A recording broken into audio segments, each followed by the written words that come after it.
குறிப்பிட்ட சம்பவத்திலிருந்து ஒரு 5 குறிப்புகளை ஆண்டவருக்கு காண்பித்த வாக்கு முற்பகுதி. அவர்கள் வழிகளை நான் பார்த்து அவர்களை குணமாக்குவேன். போதும், அவர்கள் வழிகளை நான் பார்த்து அவர்களை நான் குணமாக்குவேன். தேவன் சொல்லுகிறார், நான் அவர்களை குணமாக்குவேன். பிரியமானவர்களே, குணம் என்று சொன்ன உடனே ஏதோ வியாதியா இருக்கிறவங்களுக்கு கடவுள் கொடுக்கிற வாக்கு அப்படின்னு நினைச்சிடக்கூடாது. நாம் சரீரத்திலே சுகவீனம் இருப்பது ஒரு பக்கம், இன்னொரு பக்கம் நம்முடைய வாழ்க்கையே நோய் கொண்டதா இருக்குது. நம்முடைய வாழ்க்கையே வியாதி பிடித்த வாழ்க்கையை போல இருக்கிறது. இதை எசையா தீர்க்கதரிசி தன்னுடைய முதல் அத்தியாயத்தில் சொல்லுகிறதை நாம் பார்க்க முடியும். எசையா தீர்க்கதரிசன புஸ்தகம் 1ஆம் அதிகாரம். இன்னும் நீங்கள் ஏன் அடிக்கப்பட வேண்டும்? அதிகமாய் விலகி போகிறீர்களே. தலையெல்லாம் வியாதியும் இருதயமெல்லாம் பலட்சமாய் இருக்கிறது. உள்ளங்கால் தொடங்கி உச்சந்தலை மட்டும் நாட்களிலே ஒரு துக்கம் வந்து விடுகிறது, அல்லது ஒரு துயரம் வந்து விடுகிறது. நம்முடைய வாழ்க்கையின் பல பகுதிகளிலே ஒரு நோய் கொண்டவன் எப்படி அவதிப்படுவானோ, ஒரு நோய் கொண்டவன் எப்படி வேதனைப்படுவானோ, அதுபோல வேதனைப்படுகிறோம். யோசித்து பாருங்கள், மருத்துவமனைகளுக்கு போய் பாருங்கள், எவ்வளவு வேதனை, எவ்வளவு கஷ்டம். அவ்வப்பொழுது மருத்துவமனைகளுக்கு விசிட்டு போய் ஜெபிக்க போகும்போது, சில நம்ம பிள்ளைகள் வியாதியா இருக்கும்போது, அறிந்தவர்கள் தெரிந்தவர்கள் சுகவீனமாக இருக்கும்போது மருத்துவமனைகளுக்கு நாங்கள் போகிறோம். மருத்துவமனையில் சென்று ஒரு முறையோ 2 முறையோ போய் பார்த்துடணும்னு அங்க போய் பார்த்தா ஒவ்வொரு படுகிற பாடுகளை பாருங்க. ஒரு தலைவலி வந்தால் நம்மளால தாங்க முடியல. முற்றிய மோசமான கொடிய வியாதி, கேன்சர் போன்ற வியாதிகள், இருதயத்தில் பலகீனம். பிரியமானவர்கள், எத்தனை பேர் பல லட்சங்களை செலவு செய்து கூட சிலரை காப்பாற்ற முடிவதில்லை. அது யாருக்கு வெளியில தெரியாது. அந்த இருதய வியாதியினால் எத்தனை பேர் அவதிப்படுகிறார்கள். மருந்து மாத்திரையிலே வாழ்க்கை வாழ்கிறவர்கள் எத்தனை பேர். முன்பதெல்லாம் மளிகை கடையில் போய் பார்த்தா அங்க ஒரு ரோக்கா சீட் இருக்கும், அதை வாசிப்பாங்க. துவரம்பருப்பு 1/4 கிலோ, துவரம்பருப்பு, அப்புறம் கடல் எண்ணெய் சொல்றோம்ல வரிசையா, அது வாட்டுக்கு பார்சல் நடந்துகிட்டே இருக்கும். இப்போ மெடிக்கல் கடையில் போய் பார்த்தா அதே மாதிரி லிஸ்ட் போட்டுட்டு இருக்கிறாங்க பாருங்க. ஒவ்வொருத்தரும் இவ்வளவு பெரிய லிஸ்ட் வச்சிருக்கிறாங்க. அந்த மாத்திரையில 10, இந்த டானிக்ல 2. மோசமா போச்சு. எல்லா மெடிக்கல் ஷாப்லயும் கூட்டமா இருக்குது. மளிகை கடையில் இருக்கிற கூட்டம் இப்ப அங்க கூடி போச்சு. மெடிக்கல் ஷாப்ல மருந்தே வாழ்க்கை ஆயிடுச்சு. பிரியமானவர்களே, நாம் வெறுமனே வியாதி பலகீனங்களை நாம் சந்திக்கின்ற போது எவ்வளவு மன வேதனைப்படுகிறோம். ஐயோ, இந்த வியாதி வராமல் இருந்தால் நல்லா இருக்குமே, இந்த பிளட் பிரஷர் இல்லாம இருந்திருந்தா, இந்த சுகர் வியாதி இல்லாம இருந்திருந்தா, இந்த இருதய பிரச்சனை பலகீனம் எனக்கு இல்லாம இருந்திருந்தா, இந்த கேன்சர் பொல்லாத இந்த புற்றுநோய் எனக்கு வராமல் இருந்திருந்தால் எவ்வளவு நல்லா இருக்கும். வியாதி வந்தால் ஒரு மனிதன் வேதனைப்படுகிறானோ, அதுபோல பல பிரச்சனைகளை நாம் சந்திக்கின்ற போது வேதனைப்படுகிறோம். வியாதியை விட அது கொடூரமா இருக்குது. ஏன் இது நடக்கல? நான் விரும்புறது நடக்கல, நான் ஆசைப்பட்டது நடக்கல. நீங்க ஆசைப்பட்டது விரும்புறது நடக்கலைன்னா கர்த்தருக்கு ஸ்தோத்திரம் சொல்லுங்க. அல்லேலூயா. உடனே இன்னொரு கேட்டு திறந்துரும். அல்லேலூயா. நீங்க விரும்பின ஒண்ணு நடக்கலைன்னா கர்த்தாவே நடக்காதுக்கா ஸ்தோத்திரம் மனப்பூர்வமா சொல்லுங்களேன். அப்படி யாருக்காவது நீங்க விரும்பினது நடக்கலைன்னா இப்ப வெக்கம்லாம் பட, நம்ம எல்லாம் we are one family. கையை உயர்த்தி நானும் சொல்லிக்கிறேன், ஆண்டவர் இது நடக்காதுக்காக ஸ்தோத்திரம். ஆண்டவர் நடக்காதுக்காக. மற்ற கையை உயர்த்தாதவங்க எல்லாம் ரொம்ப சந்தோஷமா இருக்கு. எல்லாருக்குமே விஷயம் இருக்கு, ஏதோ ஒரு விஷயத்துல சிக்கி இருக்கிறோம் நம்ம. ஒருவேளை வியாதி கொண்டவரை போல நீங்கள் துக்கத்தோடு இருக்கலாம்.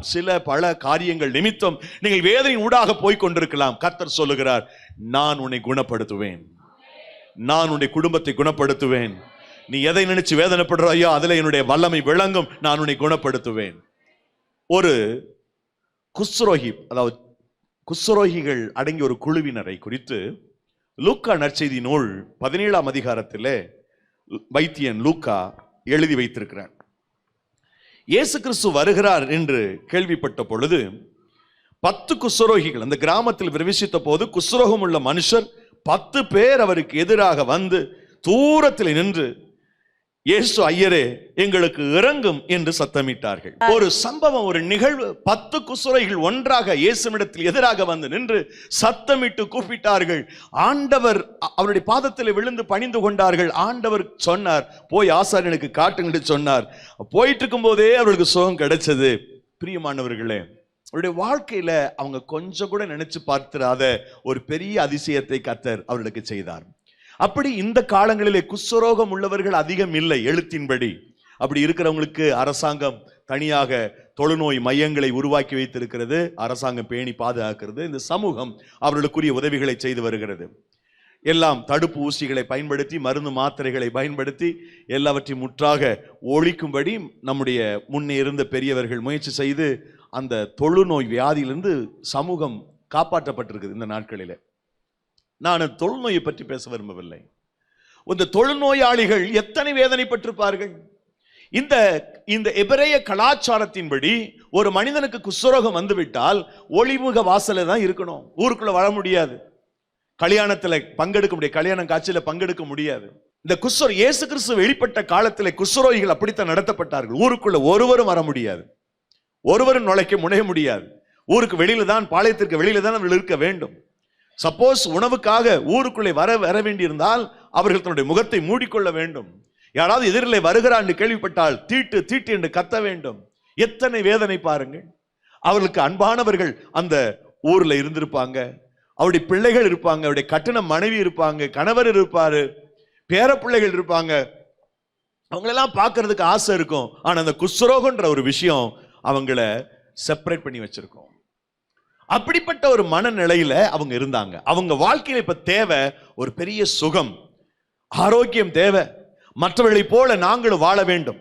அப்படித்தான் இன்றைக்கு இந்த உலகத்தில் அநேகர் தங்களுடைய மனசுல அவங்கள போல நான் இல்லையே, இவங்கள போல நான் இல்லையே, அவங்க மட்டும் நல்லா இருக்காங்க, எனக்கே இந்த வேதனை, ஏன் இந்த கவலையை நான் சுமக்கணும், ஏன் இந்த கடனை ஏன் நான் சுமக்கணும். பிரியமானவர்களே, இன்றைக்கு நான் மதியத்தில் சில குறிப்புகளுக்காக ஜெபித்து கொண்டிருந்தேன். அநேகர் தொலைக்காட்சி நிகழ்ச்சியை பார்த்துட்டு ஒவ்வொரு நாளும் கூப்பிடுவாங்க, குறிச்சு வச்சுக்குவாங்க நம்பரை, அது லேட்டா தாமதமா கூப்பிடுவாங்க. அதுல ஒரு சகோதரியினுடைய குறிப்பை நான் குறித்து ரொம்ப அவங்க எடுத்து பேசும்போது கண்ணீரோட பேசினாங்க.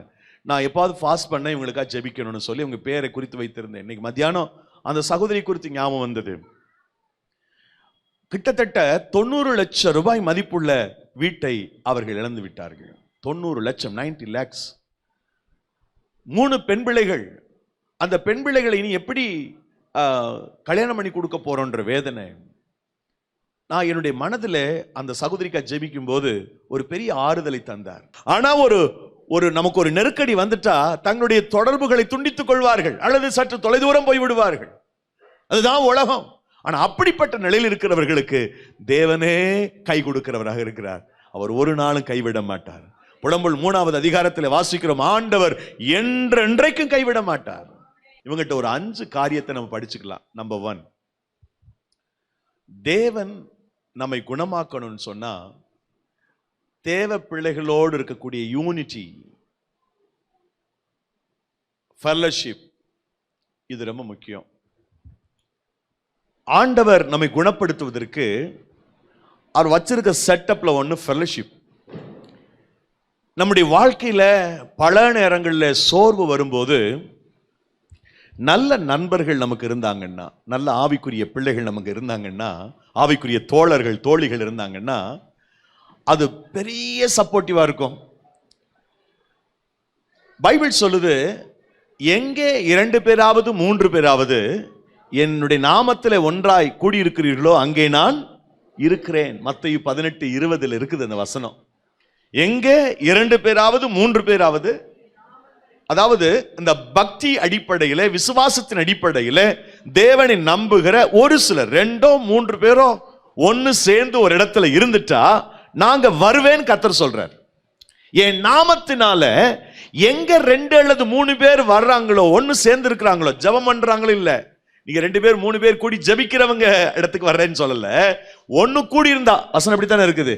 ஏனெனில் 3 பேராவது என் நாமத்தினாலே எங்கே கூடி இருக்கிறார்களோ அங்கே அவர்கள் நடுவில் இருக்கிறேன் என்றார். நீங்க ஜெபம் பண்றது 2வது. ஃபர்ஸ்ட் நீங்க விசுவாசத்தோடு தேவ பிள்ளைகளோடு இணைந்து ஒன்றாய் கூடுங்கள், அங்கே கர்த்தர் வருவார். இதுதான் முதல்ல இவங்க லைஃப்ல நடந்தது. என்ன அப்படி வாசித்தோம்னா 12வது வசனம், 17-12 லூக்கா, அவர் ஒரு கிராமத்தில் பிரவேசித்த போது குஷ்டரோகம் உள்ள மனுஷர் 10 பேர், அவருக்கு 10 பேர் ஒன்னு சேர்றதே பெரிய விஷயம். குஷ்டரோகிகள் 10 பேர், அவங்க ஒரு யூனிட்டியா இருந்திருக்கிறான் பாருங்க. இப்ப பாருங்க, நம்ம கிட்ட இருக்கிற அந்த குஷ்டரோகிட்ட இருக்கக்கூடிய அது மாதிரி பிச்சை எடுக்கிறவங்களுக்கு இருக்கக்கூடிய யூனிட்டி நல்லா இருக்கவங்கள்ட்ட இல்லை. என்ன சொல்றீங்க? அவங்க எல்லாம் ஒன்று சேர்றாங்க, ஒன்று சேர்ந்து டிஸ்கஸ் பண்ணி வியாழக்கிழமையா பாலக்கரையில் பிச்சை எடுப்போம், புதன்கிழமை புத்தூருக்கு போவோம், அப்புறம் செவ்வாய்க்கிழமை செந்தனீர்புரத்துக்கு போவோம். ஒரு புதுக்கோட்டையில் நான் பார்த்தேன், அந்த மாதிரி புதன்கிழமை தான் வருவாங்கன்னு சொன்னாங்க, ஏதோ ஒரு கிழமை சொன்னாங்க. அந்த டைம்ல தான் எல்லாரும் வரிசையாக வர. அவங்க ஒரு டிசிப்ளின் இருக்குது அவங்ககிட்ட. என்ன டிசிப்ளின்? தொல்லைப்படுத்தக்கூடாது. அப்பப்போ போய் ஒரு நாள் மட்டும் என்ன செய்யுங்க, புதுக்கோட்டைன்னா அந்த ஒரு நாள் பிச்சை எடுத்தா போதும். கடை அது மாதிரி கடைக்காரங்களாம் ரெடியா சில்லற பைசா வச்சிருப்பாங்க டேபிள்ல. எவ்வளவு ஒரு யூனிட்டி பாருங்க அவங்களுக்குள்ள.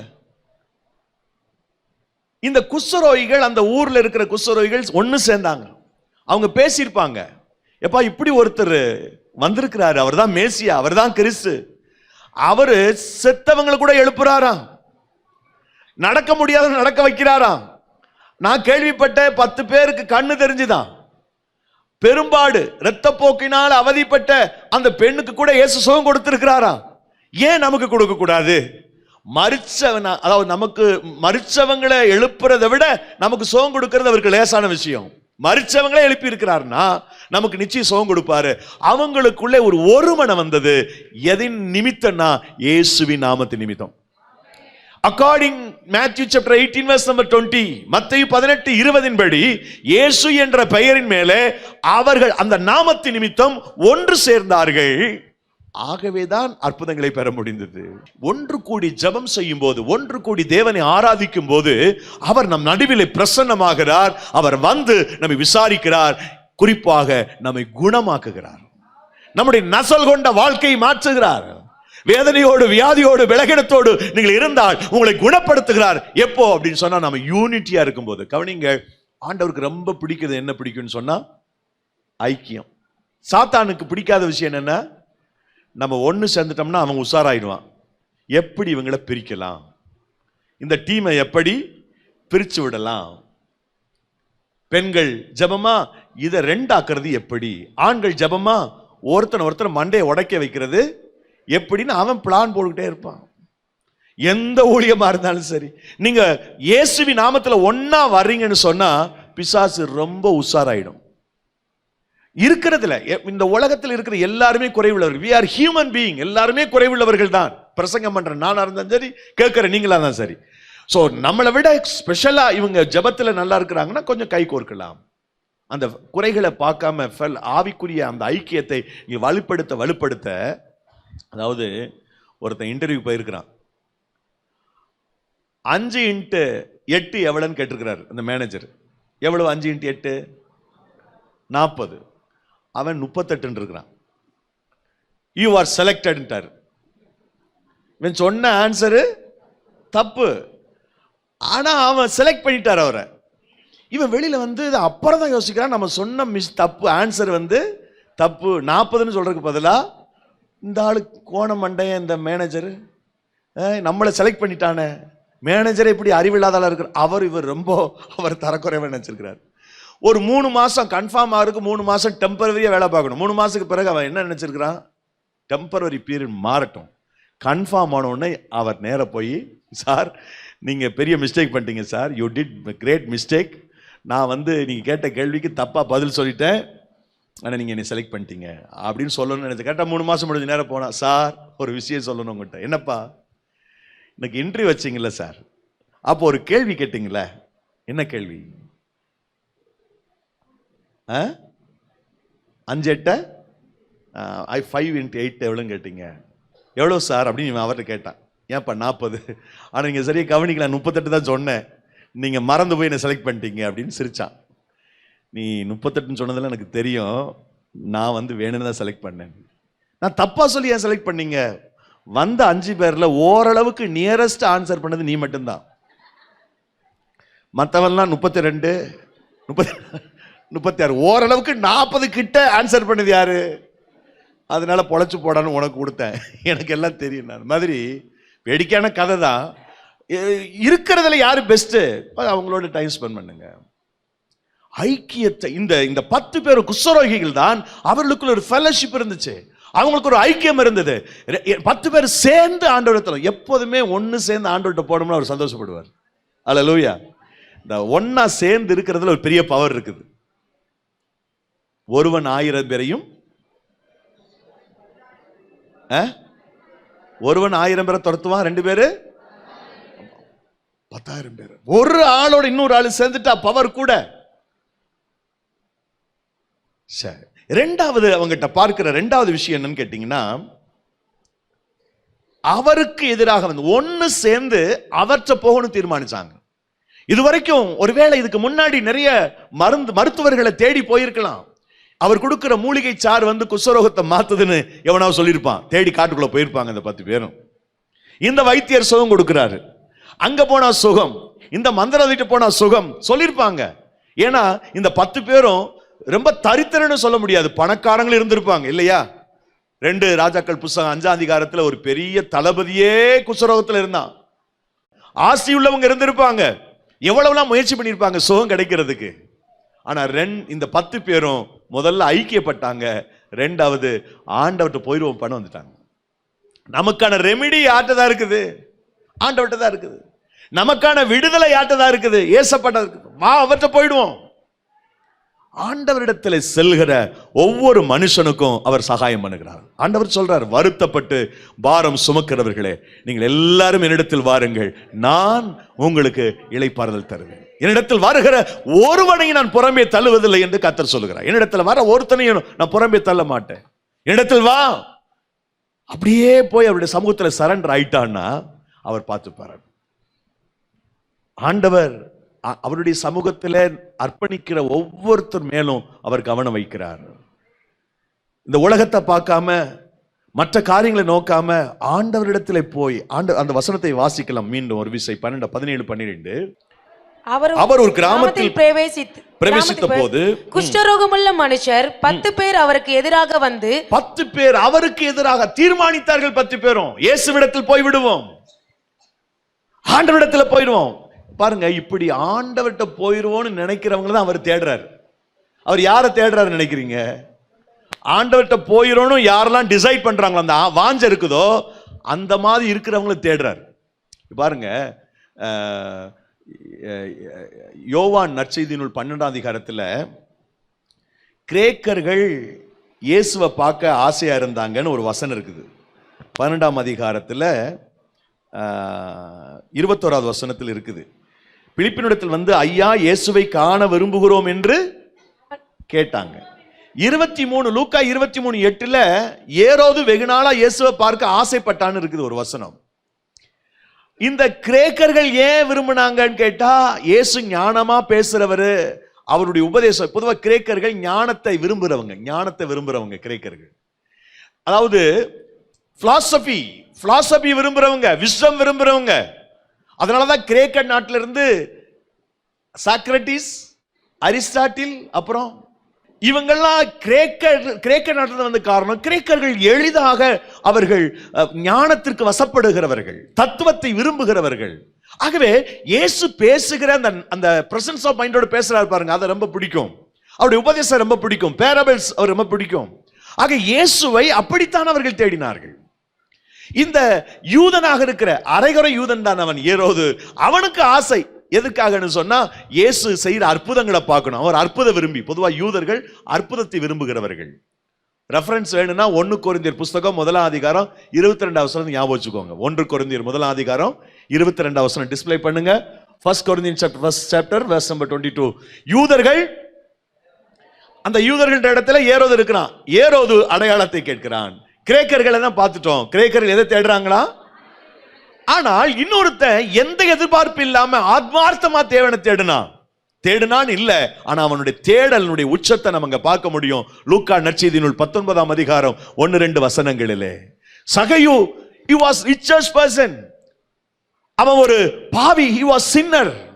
ஆனா அவனுக்கு ஒரு ஆசை வந்துச்சு, இயேசு எப்படிப்பட்டவர் என்று பார்க்க அவர் வகை தேடி காட்டத்தி மரத்துல ஏறி அவன் பார்க்கிறான். அவனுக்கு எந்த தேவையும் இல்லை, இயேசுவை பார்க்கணுன்ற ஆசை, ஆத்மார்த்தமா அவரை தேடுறான். உங்களுக்கு தெரியுமா, யாரெல்லாம் ஆண்டவர்கிட்ட போகணும்னு நினைக்கிறாங்களோ அவங்கள கர்த்தருடைய கண்ணு பார்க்கும். அல்லேலூயா. நீங்க எவ்வளவு நேரம் ஜபிக்கிறீங்கன்றதெல்லாம் செகண்ட். நீங்க ஆண்டவர்கிட்ட போயிடணும், அவர்கிட்ட போயிடணும், அவரு என்ன பார்த்துப்பாரு அப்படின்னு நம்பிக்கையோட சமூகத்துக்கு போயிட்டீங்கன்னு சொன்னா உங்களை அவருடைய கண்ணு பார்க்கும். மூணாவது, தூரத்தில் நின்று. முதலாவது ஃபெல்லோஷிப், இரண்டாவது அவரை நோக்கி பார்ப்பது, அவருக்கு எதிர்கொண்டு போவது. மூணாவது தூரத்தில் நின்று. அப்படின்னா தங்களை தாழ்த்துனாங்க, பக்கத்துல அவங்க போக விரும்பல. இந்த தூரத்தில் நின்று இன்னொரு மனுஷனை குறித்து நீங்க பைபிள் வாசிக்கலாம். நான் நினைக்கிறேன் 14 சதுசேயருடைய அந்த உதாரணத்துல 18வது அதிகாரம், அது 18ஆம் அதிகாரத்துல 11வது வசனம். பரிசேயன் நின்று, ஆயக்காரன் தூரத்திலே நின்று தன் கண்களையும் வானத்துக்கு ஏறெடுக்க துணியாமல் தன் மார்பிலே அடித்துக்கொண்டு, தேவனே, பாவியாகிய என் மேல் கிருபையாயிரும் என்றான். தூரத்தில் நின்று கொண்டான். அதனால அந்த உதாரணம் முடிஞ்ச உடனே சொல்றார், தன்னைத்தான் தாழ்த்துகிற எவனும் தன்னை உயர்த்துகிறவன் தூரத்தில் போய் நின்றான். ஹம்பிள்னஸ், பூவர் இன் ஸ்பிரிட், ஆவியில் எளிமை, தாழ்மை. கர்த்தருக்கு முன்னாடி we are unworthy, நாங்கள் அபாத்திரமானவர்கள், நாங்கள் குஷ்ரோகம் உள்ளவர்கள், அபாத்திரமானவர்கள், எங்களுடைய தகுதி எதுவும் இல்லை என்று தங்களுடைய குற்றங்களை குறைகளை உணர்ந்தவர்களாக சமீபத்தில் வரவில்லை, அவர்கள் தூரத்தில் நின்றார்கள். அது அவருடைய தாழ்மையை குறிக்கிறது. அவருடைய சமூகத்தில் சென்று உங்களை எப்பொழுதெல்லாம் தாழ்த்துறீங்களோ அப்போதெல்லாம் அவர் உங்களை தேடுவார். அல்லேலூயா. தேவ சமூகத்தில் தாழ்த்துறவங்களை கர்த்தருக்கு ரொம்ப பிடிக்கும். எந்த விதமான அகம்பாவமும் இல்லாம, மனமேட்டுமை இல்லாம, என்னுடைய படிப்பை குறித்தோ, பணத்தை குறித்தோ, அல்லது குலத்தை குறித்தோ, கோத்திரத்தை குறித்தோ, என்னுடைய உலகத்தினுடைய ஸ்டேட்டஸை குறிச்சோ, எதை குறிச்சோ எனக்கு ஒரு அகந்த மேன்மை மேட்டுமை இல்லாம ஆண்டவருடைய சமூகத்தில் தாழ்த்துகிற போது அவர் ஆசீர்வதிக்கிறார். நம்முடைய லைஃப்ல எத்தனை காரியத்தில் நம்ம மேட்டிமையா இருக்கிறோம் பாருங்க. ஒருவேளை உங்களுடைய பணத்தை குறித்து நீங்க மேட்டிமை, அவளை போல நான் இல்லை அப்படின்னு நினைச்சிருக்கலாம், இவனை போல நான் இல்லைன்னு நினைச்சிருக்கலாம், நான் அவங்கள விட நல்ல ஆங்கிலம் பேசுறேன், இவங்களை விட நல்ல நான் குயில் மாதிரி பாடுறேன், இவங்களை போல நான் இல்லை, அவங்கள போல இல்லைன்னு நம்முடைய மேன்மைகளை நினைச்சு இருதயத்தில் அகம்பாவம் கொள்கிறோம். ஒருவேளை படிப்பின் அடிப்படையாக இருக்கலாம், அல்லது ஜாதி அடிப்படையில இருக்கலாம், நான் ரொம்ப உயர்ந்த ஒரு குலம் நினைக்கலாம். கர்த்தருக்கு முன்னாடி அதெல்லாம் ஒண்ணுமே கிடையாது, குப்பை. எந்த மனுஷனையும் உயர்த்தவும் தாழ்த்தவும் அவரால் முடியும். அல்லேலூயா, அல்லேலூயா. ஆகவே இந்த குஷ்ரோகிடத்தில் நான் பார்க்கிற விஷயம், தூரத்தில் நின்று கொண்டார்கள். அது அவருடைய தாழ்மையை காண்பிக்கிறது, அவருடைய அர்ப்பணத்தை காண்பிக்கிறது. தூரத்தில் நின்று முதலாவது அவர்களுடைய ஐக்கியத்தை பார்க்கிறோம். இரண்டாவது, அவர்கள் தேவனிடத்தில் சென்றார்கள், தேவனை நோக்கி பார்த்தார் என்பதை பார்க்கிறோம். மூணாவது, தாழ்மையா இருந்தார்கள், தூரத்தில் நின்று கொண்டார்கள். நாலாவது, சத்தமிட்டு கூப்பிட்டார்கள். எவ்வளவு முடியுமோ அந்த சத்தமிடுதல் என்பது, நீ தாப்பா எனக்கு விடுதலை கொடுக்கணும் என்று அவர் மேல வச்சிருக்கிற நம்பிக்கை காட்டுது. நீங்க தான் விடுதலை கொடுக்கணும். அந்த சத்தமிட்டு கூப்பிடுதல். மெதுவா கூப்பிட்டா போயிடுவாரு. சத்தம் போட்டு சத்தமிட்டு. நீங்கள் பைபிள்ல மார்க் நற்செய்தி நூல் 9ஆம் அதிகாரம் 24வது வசனம், லூக்கா நற்செய்தி நூல் 9ஆம் அதிகாரம் 38வது வசனம் குறித்து வைத்துக் கொள்ளுங்கள். மார்க் நற்செய்தி நூல் 9:24, லூக்கா நற்செய்தி நூல் 9:38. ஒரே சம்பவம் தான். அங்கே அந்த தகப்பன் தன்னுடைய ஒரே மகனுக்கு, வியாதி பலகீனம் உள்ள பிசாசு பிடிச்ச அந்த மகனுக்காக சத்தமிட்டு கூப்பிடுகிறான், ஆண்டவரே என் மகனுக்கு நீ சுகத்தை கொடுக்கணும், விடுதலை கொடுக்கணும், சத்தமிட்டு கூப்பிடுகிறான். குஷ்ரோகிகளை பாருங்க, அவர்கள் பின்னும் அதிகமாய் கூப்பிட்டார்கள், சத்தத்தை உயர்த்தினார்கள், வாலிமை கூட்டினாங்க. மத்தேயு 20ஆம் அதிகாரத்துல கடைசியில நீங்க பாத்தீங்கன்னா, குருடர்களே பேசாம இருங்கள் என்று அமைதிப்படுத்திய போது வேதம் சொல்லுகிறது, பின்னும் அவர்கள் அதிகமாய் அவரை நோக்கி கூப்பிட்டார்கள். சத்தமிடுதல் என்பது ஆண்டவர் மேல் நான் வச்சிருக்கிற நம்பிக்கையை, ஆண்டவர் வச்சிருக்கிற அந்த விசுவாசத்தை எனக்கு வெளிப்படுத்துகிறது. சத்தமிட்டு கூப்பிட்டார்கள். என்னுடைய வாழ்க்கையில கர்த்தர் எனக்கு ஒரு குணத்தை, அது என்னை குணமாக்கணும்னு சொன்னா, என் வாழ்க்கையை குணமாக்கணும்னு சொன்னா, என் வாழ்க்கையை சரிப்படுத்தணும்னு சொன்னா, முதலாவது நான் ஆவிக்குரிய பிள்ளைகளோடு சரியான ஒரு ஃபெல்லோஷிப்பை வச்சுக்கணும். ஏதாவது ஒரு இடத்துல, ஒருவேளை நீங்க இங்க வர முடியாத சூழ்நிலை இருக்கலாம், எங்க இருக்கிறீங்களோ அங்க பக்கத்துல ஒரு ஆவிக்குரிய ஒரு கூடுகை, ஆவிக்குரிய ஆராதனைகளை போய் இணைந்து கொள்ளுங்கள், சேர்ந்து கொள்ளுங்கள். அது உங்களுக்கு கர்த்தர் அற்புதங்களை செய்வதற்கு வழியாக இருக்கும். இரண்டாவது, இயேசுதான் எனக்கான விமோச்சனத்தை கொடுக்க முடியும், இயேசுதான் எனக்கு வழி செய்ய முடியும் என்று அவரிடத்தில் செல்வது. அவரிடத்தில் என்ன முயற்சி செய்தாலும் பரவாயில்ல, கர்த்தருடைய சமூகத்தில் முழங்கால் படிட்டு ஜெபித்து அவரிடத்தினுடைய காரியங்களை ஒப்புவித்து விட்டு உங்களுடைய காரியத்தை செய்யுங்கள். கர்த்தர் 100% வெற்றியை நமக்கு தருவார். அல்லேலூயா. மூன்றாவது, எப்போதும் ஆண்டவருக்கு முன்பதாக நம்மை தாழ்த்தி ஹம்பிளா விண்ணப்பித்தல். இந்த விண்ணப்பித்தல் இருக்கு பாருங்க, வேண்டுதல், விண்ணப்பித்தல், ஜெபித்தல், ஸ்தோத்திரித்தல். இந்த நாளும் ஜெபத்தினுடைய ஒவ்வொரு பார்ட். நீங்கள் யாத்திராகம புஸ்தகம் 30ஆம் அதிகாரத்தில் பார்த்தீங்கன்னா தூப வர்க்கத்தை பற்றி எழுதியிருக்குது. அந்த தூப வர்க்கத்தில் 4 பொருட்கள் இருக்கின்றன. வெள்ளைப்போளம், குங்கிலியம், அல்பான் பிசின், சாம்பிராணி. இந்த 4ஐயும் சமநிறைய எடுத்து அதை அரைத்து வைத்துக் கொள்ள வேண்டும். 30ல் 34. பின்னும் கர்த்தர் மோசையை நோக்கி, சுத்த வெள்ளைப்போளம், குங்கிலியம், அல்பான் பிசின் ஆகிய கந்த வர்க்கங்களையும் சுத்தமான சாம்பிராணி, இந்த 4ஐயும் சமநிறைய எடுத்து தூபம் காட்டுவது. இது புதிய ஏற்பாட்டினுடைய இந்த ஜெபத்திற்கு இணையானது. அதாவது இதில் இருக்கக்கூடிய வெள்ளைப்போளம் என்பது விண்ணப்பத்திற்கு அடையாளமான ஒன்று, குங்கிலியம் என்பது ஜெபத்திற்கு அடையாளமானது, அல்பான் பிசின் வேண்டுதலுக்கு அடையாளமானது, சாம்பிராணி ஸ்தோத்திரத்துக்கு அடையாளமானது. கவனிக்கணும், ஞாபகம் வச்சுக்கிறீங்களா? வெள்ளைப்போளம் எதற்கு அடையாளமானது? அதாவது புதிய ஏற்பாட்டில் இந்த விண்ணப்பம், வேண்டுதல், ஜெபம், ஸ்தோத்திரம் இதெல்லாம் சேர்ந்து இருக்கிற பகுதி என்னன்னா, பிலிப்பியர் 4ஆம் அதிகாரம் 6வது வசனம், 1 தீமோத்தேயு புஸ்தகம் 2ஆம் அதிகாரம் 1 வசனம். ஞாபகம் வச்சுக்கோங்க, பிலிப்பியர் 4:6, 1 தீமோத்தேயு 2:1.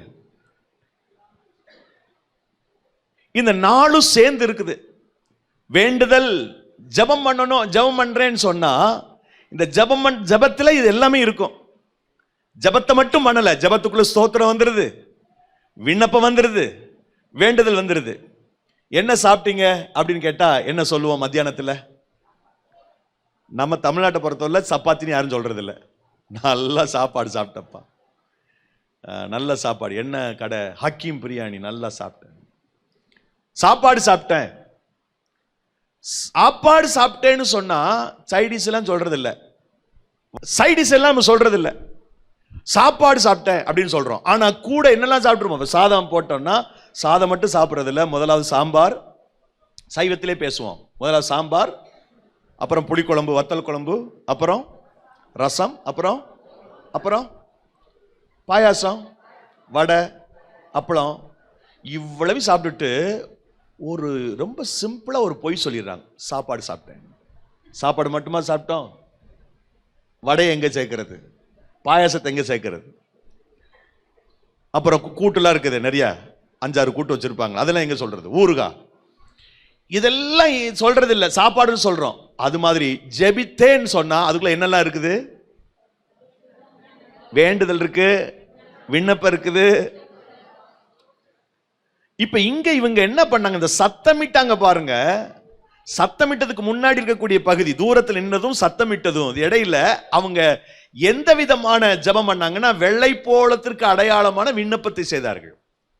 இந்த வெள்ளைப்போளம் எப்படி இருக்கும்? நாக்கில் வச்சிங்கன்னா கசப்பு பயங்கரமா இருக்கும். அப்படி மெதுவா கடிச்சீங்கன்னா ரப்பர் மாதிரி மிருதுவா இருக்கும். அதுதான் வெள்ளைப்போளம். வெள்ளைப்போளம் எப்படி இருக்கும்? நாக்கில் வச்சா கசப்பு தாங்க முடியாது, அதை கடிச்சிங்கன்னா அப்படி மிருதுவா இருக்கும், ரொம்ப மென்மையா இருக்கும். ரப்பர் மாதிரி, ரொம்ப கடினமான ரப்பர் இல்லை, மெதுவான ரப்பர் மாதிரி இருக்கும், ரொம்ப சிம்பிளா இருக்கும். இதுதான் விண்ணப்பத்திற்கு அடையாளமானது. இப்ப சம்டைம்ஸ் ஆண்டவர்கிட்ட நீங்க பேசும்போது விண்ணப்பம் செய்தல், ஜெபித்தல் அல்ல, விண்ணப்பம் செய்தல் என்பது நம்மை தாழ்த்தி, இவங்க எப்படி தூரத்துல இருந்து கூப்பிட்டாங்களோ அது மாதிரி நம்மை தாழ்த்தி ஆண்டவரிடத்துல நாம் கேட்பது. எங்களுக்கு உதவி செய்யுங்க ஆண்டவரே. இன்னொரு குஷ்டரோகிக்கு ஜெபம் பண்ணா தெரியுமா? 8ஆம் அதிகாரம் மத்தேயுல, ஆண்டவரே உமக்கு சித்தமானால், அவன் ரொம்ப அப்படியே முழங்கால் போட்டு பணிந்து கொண்டு கேட்கிறான், ஆண்டவரே நான் குஷ்டரோகியா இருக்கிறேனே, உனக்கு விருப்பமானா என்னை சுத்தமாக்க உங்களுக்கு முடியுமே ஆண்டவரே. ஆண்டவர் சொன்னார், எனக்கு சித்தம் உண்டு, நீ சுத்தமாகடா. நம்மை தாழ்த்தி அவரோடு முறையிடுகிறோம் பாருங்கள், தாழ்த்தி அவரிடத்தில் பேசுறோம் பாருங்க, அதுதான் விண்ணப்பம். இந்த 10 குஷ்டரோகிகளுக்கு கர்த்தர் குணமளித்தது போல நம்முடைய வாழ்க்கையில ஒரு குணத்தை, ஒரு ஆசீர்வாதத்தை, சுகத்தை கர்த்தர் கொடுக்கணும்னா முதலாவது நீங்கள் ஐக்கியப்படுங்கள், இரண்டாவது அவரிடத்தில் செல்லுங்கள். மூன்றாவது, உங்களை தாழ்த்துங்கள். நாலாவது, சத்தமிட்டு. இதுதான் டைம். சத்தமிட்டு கூப்பிடுங்கள். நீங்க தான்ப்பா எனக்கு உதவி செய்யணும், நீங்க தான் எனக்கு அதிசயம் செய்யணும். அந்த அந்த கூப்பிடுதலை, விண்ணப்பம் செய்வதை நீங்கள் ஆண்டவருடைய சமூகத்தில் தெரிவியுங்கள். கர்த்தர் உங்களை தொட்டு சுகப்படுத்துவார். அவருடைய வார்த்தைகளுக்கு நான் உபயோக பண்ணும்போது என்னுடைய வாழ்க்கையை கர்த்தர் குணப்படுத்துகிறார், ஆசீர்வதிக்கிறார். அல்லேலூயா.